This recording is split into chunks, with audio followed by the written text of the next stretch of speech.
মেয়েরা রাতে চুল ছেড়ে ঘুমালে কি হয়? অনেক নারীরা এটা জানে না।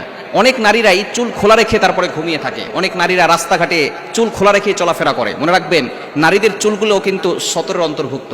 যদি একটা চুল কোনো পরপুরুষ দেখে, তাহলে একটা চুলের পরিবর্তে আল্লাহ পাক রব্বুল আলামিন 70টা সাপ বানিয়ে ওই 70টা সাপ তাকে আক্রমণ করতে থাকবে। এবার চিন্তা করেন, কত নারী এমন আছে যারা সঠিকভাবে পর্দা না করে চুলগুলো পরপুরুষকে দেখিয়ে বেড়ায়। এই চুলগুলো কিন্তু খুবই গুরুত্বপূর্ণ। অনেকেই চুল খোলা রাখে এবং নবীজি সাল্লাল্লাহু আলাইহি সাল্লাম জানিয়ে দিয়েছেন যে নারীরা চুল খোলা রেখে বাইরে বের হবেন। অবশ্যই তারা চুলটাকে ভালো করে ঢেকে, ভালো করে পর্দা করে তারপরে মানুষের সামনে যাবে।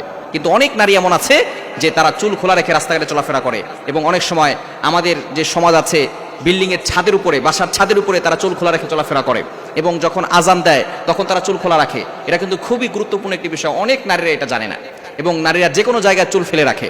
এই চুল যে কোনো জায়গায় ফেলে রাখলে কিন্তু আপনাকে ব্ল্যাক ম্যাজিক করতে পারে কিছু মানুষ। এবং অনেকে আছে যে চুল যেখানে সেখানে ফেলে দেয়, চুল যখন ঝরে পড়ে যায় যেখানে সেখানে ফেলে। নবীজি সাল্লাল্লাহু আলাইহি সাল্লামের চুল মোবারক নিয়েই কিন্তু এক ইহুদি মহিলা 11টা গিরা দিয়ে তাবিজ করেছিল।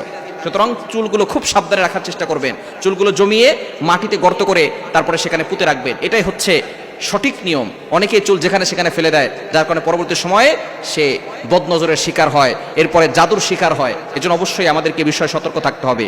যেখানে সেখানে চুল খোলা রেখে যাবে না, তাহলে কিন্তু জিনের আসর লাগতে পারে। এবং রাতের বেলা ঘুমালে কিন্তু আমাদের আশেপাশে অনেক জিন জাতি থাকে, বদজিন।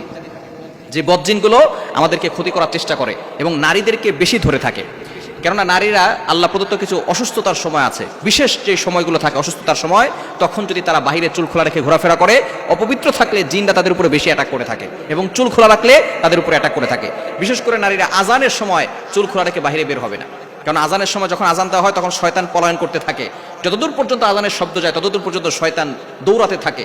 তখন কিন্তু কুকুর এই শয়তানকে দেখে আওয়াজ করে, ঘেউ ঘেউ করে আওয়াজ করে, কেননা কুকুর শয়তানকে দেখতে পারে।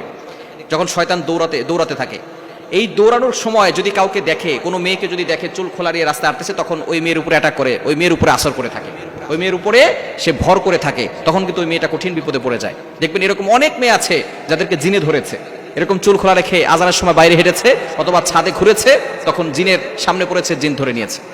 সুতরাং রাতের বেলা ঘুমানোর সময়ও আপনি চুল খোলা রেখে ঘুমাবেন না, চুল খোলা রেখে ছেড়ে দিয়ে তারপরে ঘুমাবেন না। হতে পারে কোনো জিন আপনাকে দূর থেকে অ্যাট্রাকশন করতে পারে, আর জিন যদি একবার কাউকে ধরে তাহলে কিন্তু কঠিন বিপদে পড়ে যায়। যখন কোনো মানুষের ভিতরে জিন ভর করে তখন কিন্তু সেই মানুষের কতটা কষ্ট হয়, যাদের উপরে ভর করে তারাই মাত্র বুঝতে পারে, এছাড়া অন্য কেউ বুঝতে পারবে না। যখন ভর করে ভিতরে ঢুকে তখনও কষ্ট হয়, যখন বের হয় তখনও কষ্ট হয়।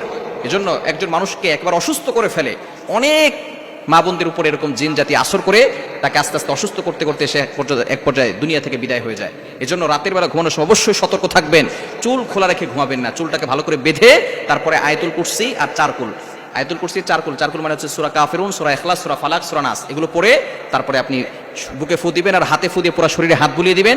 আপনার শরীর বন্ধ থাকবে, ইনশাআল্লাহ দুনিয়ার কোনো শক্তি আপনাকে ক্ষতি করতে পারবে না। মানুষ শয়তান বলেন, জিন শয়তান বলেন, জাদুটোনা বলেন, ব্ল্যাক ম্যাজিক বলেন, কুফরি কালাম বলেন, কোনো কিছু আপনাকে ক্ষতি করতে পারবে না। এজন্য অবশ্যই নারীরা এই বিষয়ে সতর্ক থাকবে। তারা চুল খোলা রেখে বাইরে বের হবে না এবং চুল খোলা রেখে ছাদে যাবে না, আজানের সময় বের হবে না, কখনোই চুল কোনো পরপুরুষকে দেখাবে না। এবং রাতের বেলাও চুলটাকে ভালো করে আটকে রেখে, চুলটাকে ভালো করে করে তারপরে